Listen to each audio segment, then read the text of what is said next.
Hello guys, depth queen स्वागत करती है अपने डार्क डेप्थ वर्ल्ड में।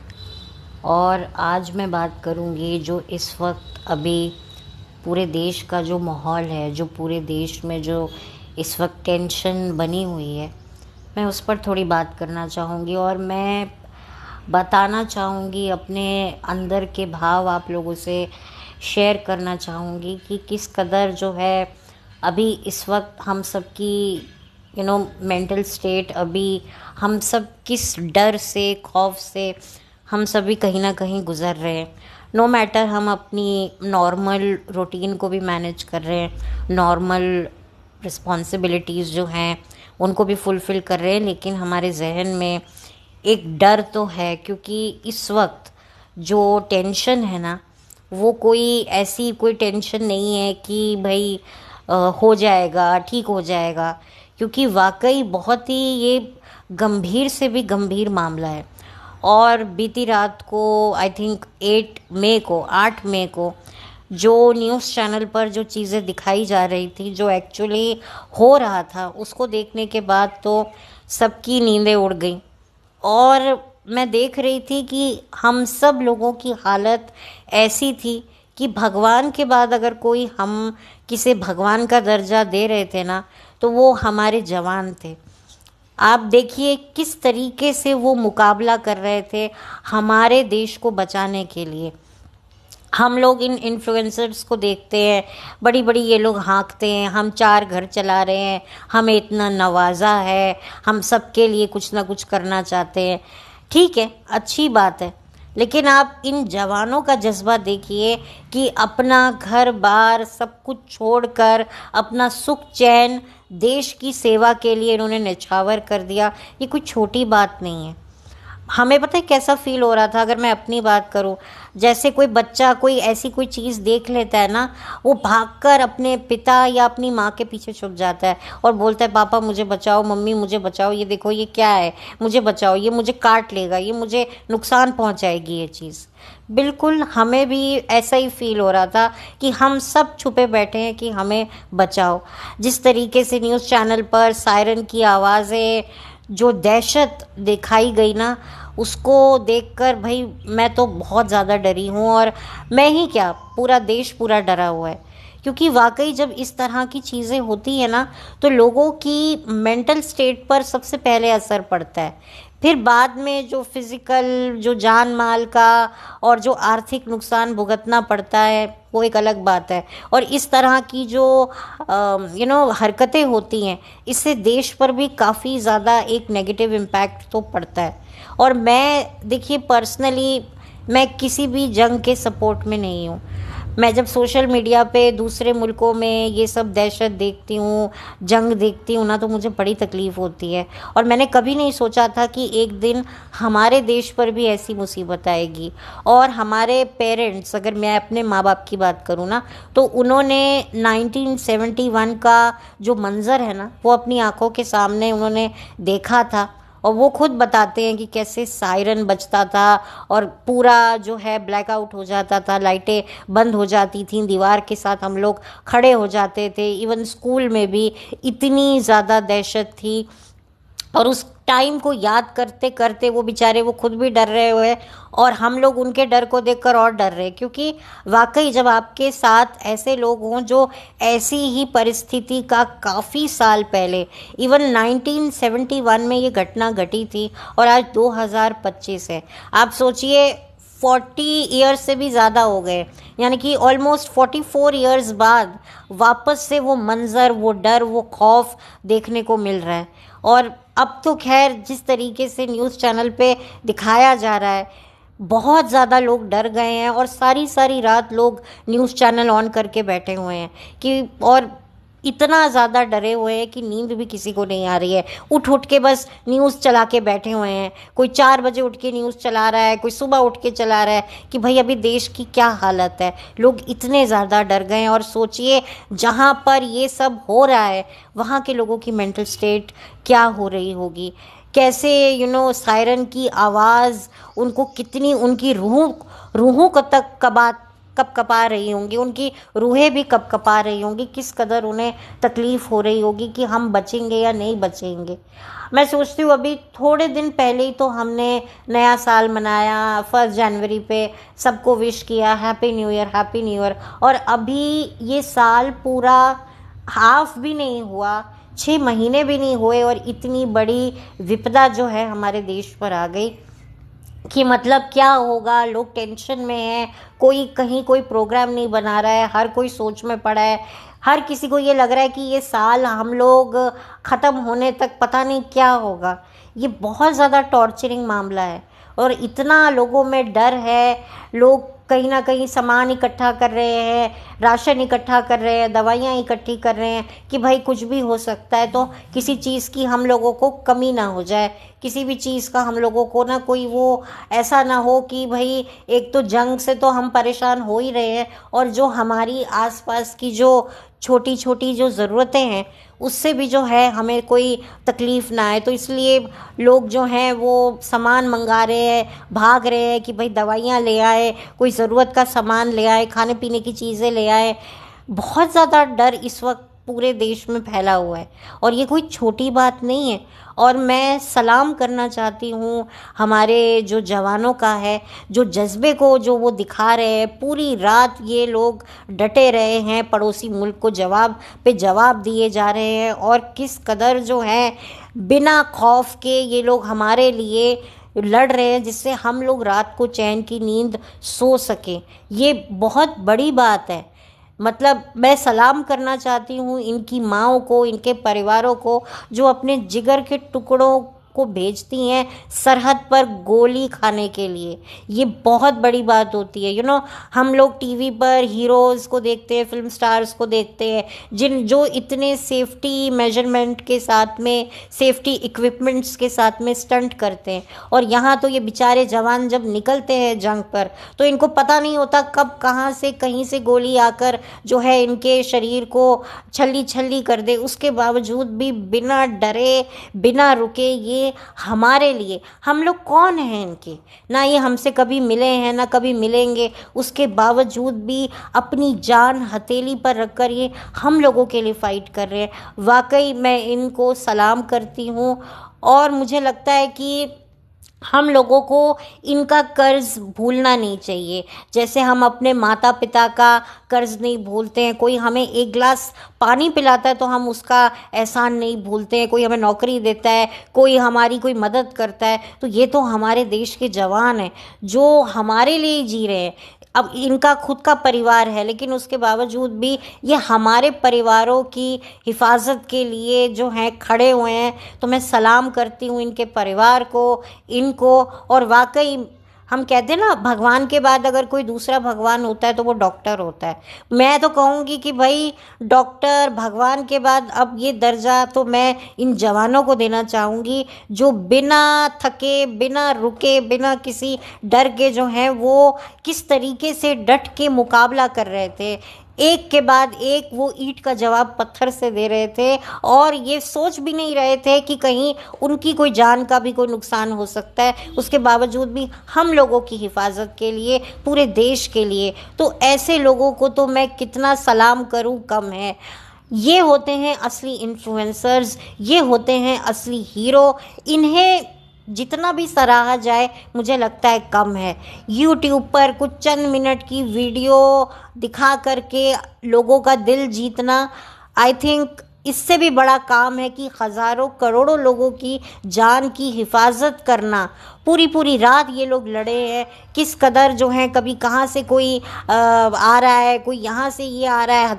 बहुत ज़्यादा मैं बोलना नहीं चाहती हूँ क्योंकि यूट्यूब की गाइडलाइंस को मद्देनज़र रखते हुए मैं उन शब्दों का प्रयोग नहीं कर पा रही हूँ क्योंकि मैं नहीं चाहती कि कोई ऐसी कोई सिचुएशन क्रिएट हो। लेकिन आप सब लोग मेरी बात समझ रहे होंगे कि किस कदर जो है इतना ज़्यादा ये लोग, इतने प्रेशर के साथ ये लोग अपने आप को जो है संभालते हैं। इन पर भी क्या प्रेशर नहीं होता हमारे जवानों पर कि भाई हमें ये जंग जीतनी ही जीतनी है, चाहे हमारी खुद की जान के लाले पड़ जाए, लेकिन हमारे देशवासियों पर एक आंच भी नहीं आनी चाहिए। तो वाकई मेरा बहुत सारा सलाम है पता नहीं, ऑफ कोर्स आप लोग मुझे नहीं देख पा रहे होंगे, लेकिन मैं सिर्फ कहने के लिए सलाम नहीं कह रही हूँ, मैं वाकई सलाम कर भी रही हूँ कि वाकई मैंने देखा कि किस कदर ये लोग खड़े हुए हैं। वाकई हम लोग किसको फॉलो करते हैं? इन एक्टर्स को, जो भाई करते क्या है, कुछ भी नहीं करते। अब ये सारे एक्टर्स क्या करेंगे? फिल्में बनाएंगे और फिर इन पे काम करके ये अवार्ड्स जीत जाएंगे। नहीं, मुझे लगता है अवार्ड्स इन सबको मिलना चाहिए। अभी बीते दिनों हमने ऑपरेशन सिंदूर किया और किस कदर हमने सक्सेसफुली उस ऑपरेशन में हम लोग, हमारे जवान कामयाब रहे। और मैंने देखा कि इसमें 2 महिलाओं ने भी भाग लिया, 2 महिलाओं जवानों ने भी जो है इस ऑपरेशन में जो है भाग लिया। और जो हमारी बहनें हैं, माएँ हैं, बेटियां हैं, जिनके सुहाग उजड़े हैं, उन सुहागनों को जिन इन दहशतगर्दों ने, इन टेररिस्ट ने जो है विधवा किया, बेवा किया, उनसे बदला लिया। अब वाकई नारी का एक ये भी रूप देखने को मिला। इसे कहते हैं एक सच्ची इन्फ्लुएंसर।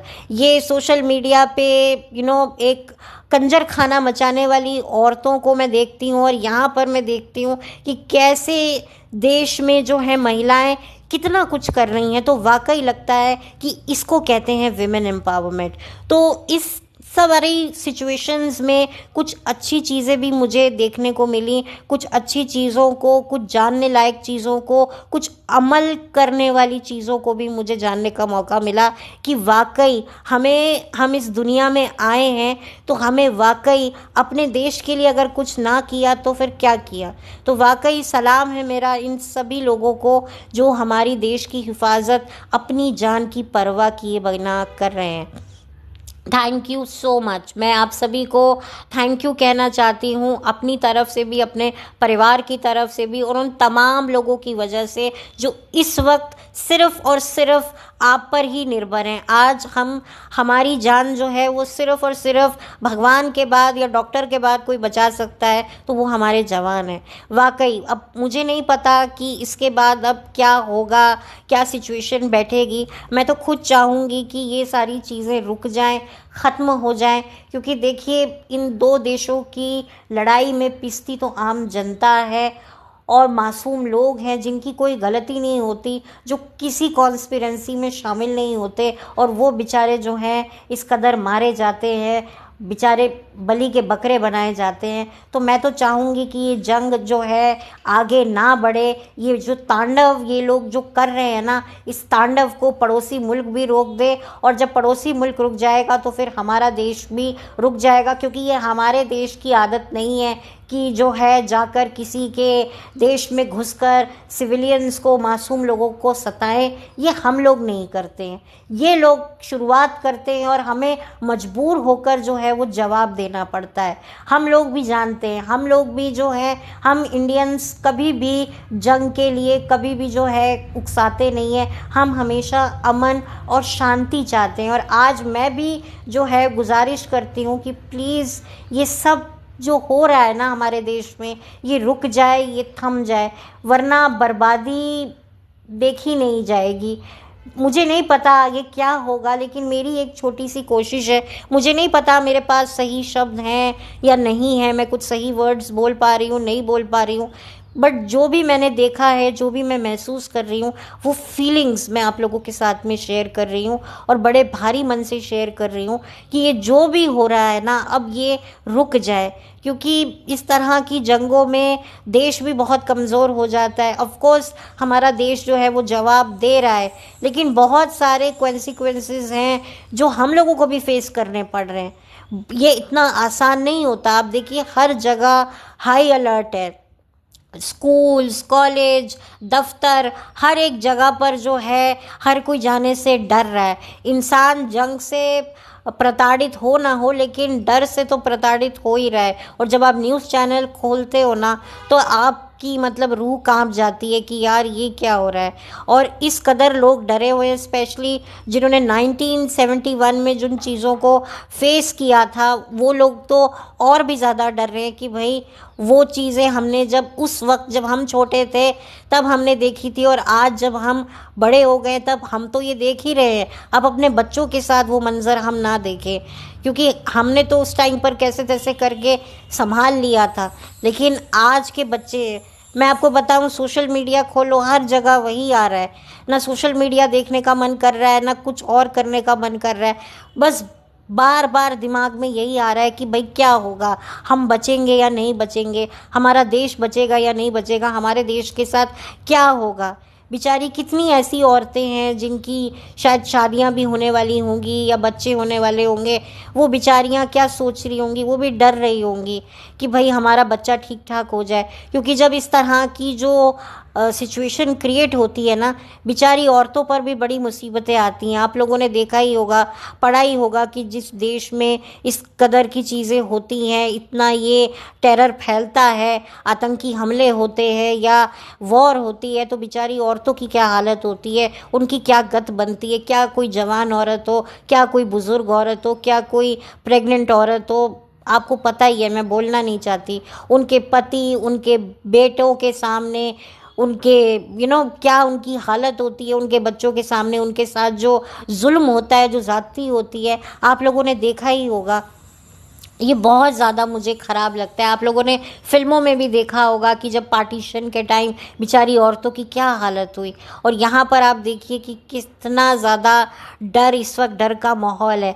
तो बस मैं यही चाहूँगी, मैं यही प्रार्थना करती हूँ, मैं यही दुआ करती हूँ कि बस ये जो है ये बस अब यहीं पर ख़त्म हो जाए और अपनी अपनी ज़िंदगियों में हम लोग वापस लौटे। अभी कुछ भी करने का मन नहीं हो रहा है, कुछ भी आगे की लाइफ कैसे हम प्लान करेंगे। एक अलग मोमेंट होता है ना, हम पहले सोचते यार हम शाम को ना ये करेंगे, हम ना फिर कल ये करेंगे, हमें कल ये करना है। अब तो हमें लग रहा है कि यार रात भी निकल जाए तो बहुत है, रात तक पता नहीं अब कहाँ अटैक होगा, अब कहाँ पर ये सब होगा। सायरन बजता है, सुनाई ना दे। अभी मेरे घर के आसपास कंस्ट्रक्शन चल रही है, तो मुझे ऐसा लगता है कि पता नहीं क्या हो रहा है। मैं इतनी ज़्यादा पैरानॉइड हो गई हूँ, मैं इतनी ज़्यादा पैनिक हो गई हूँ कि मतलब कि यार ये आवाज़ कहाँ से आ रही है। तो इतना ज़्यादा आप सोचिए कि हम लोगों को इतना देखकर न्यूज़ चैनल, हम लोगों को कितना तकलीफ़ हो रही है। तो एक्चुअल में ये सब फेस करते हैं या फेस कर रहे हैं, उनके साथ क्या बीत रही होगी। सायरन की आवाज़, इतना अंधेरा, कैसे वो लोग कि अभी अभी कुछ हुआ, अभी ये हुआ, अभी वो गया, अभी ये गया। तो बस अब मैं इस वीडियो को बंद करती हूँ। और तो मेरे पास कुछ नहीं है और कहने को, ना ही मुझसे कहा जाएगा। बस मैं जाते जाते धन्यवाद करना चाहती हूँ अपनी सेना का, अपने जवानों का, कि भाई आप हैं तो हम हैं। मैं ये कहूँगी कि ये इन्फ्लुएंसर्स बोलते हैं ना आप हैं तो हम हैं, लेकिन मैं ये कहूँगी कि हमारे जवान हैं जब तक सरहद पर, तो हम हैं, हमारा काम है, हमारा परिवार है। हम कितना भी पैसा बना लें, कितने भी बच्चे पैदा कर लें, या कितने भी ढोल नगाड़े अपने बजवा लें कि भाई हम तो नंबर 1 इन्फ्लुएंसर हैं, हमने ये किया, हमने वो किया, लेकिन जब एक ऐसी सिचुएशन आती है ना, सब का सब धरा का धरा रह जाता है। लोग अभी भी जो हैं ये बातें कर रहे हैं कि यार हमारे यहाँ ना देखो प्रॉब्लम है, हमारे यहाँ बच्चे ही कम होते हैं, हमारे यहाँ तो शादियाँ ही लोग बड़ी मुश्किल से आजकल की तारीख में कर रहे हैं और बच्चे हो नहीं रहे, तो हमारी वो स्ट्रेंथ नहीं बन रही है। मैं लिटरली अपना सिर पीट रही थी कि यार एक जब कुछ गिरता है ना तो पूरा का पूरा परिवार तबाह हो जाता है। मैं उसका जिक्र नहीं कर रही हूँ क्योंकि YouTube की गाइडलाइंस के अगेंस्ट है। तो आप सोचिए अभी भी लोग परिवार बनाने में बात कर रहे हैं। अरे भाई जो आपके पास है इस वक्त वही बच जाए ना तो ही बहुत है। तो बस मैं इससे ज़्यादा और कुछ नहीं कह सकती। कहा सुना माफ़, अगर कोई शब्द ऊपर नीचे आगे पीछे दाएं बाएं हो गया हो तो उसके लिए मैं क्षमा चाहती हूँ। बहुत कुछ अभी कहना था मुझे, लेकिन अब मुझे लगता है कि नहीं, जितना मैंने कहा वो काफ़ी है। और शायद मैं अभी इस वक्त मौके की नज़ाकत को समझते हुए ज़्यादा कहना भी नहीं चाहती हूँ, क्योंकि बस मैं यही चाहती हूँ कि जो भी हो वो बस अब यही थम जाए, इससे आगे ना बढ़े। बाकी लेट्स सी क्या होता है। जल्दी मिलेंगे एक नए वीडियो के साथ, तब तक के लिए thank you so much, have a blessed day. और जाते जाते मैं एक ही बात कहूँगी, जय हिंद।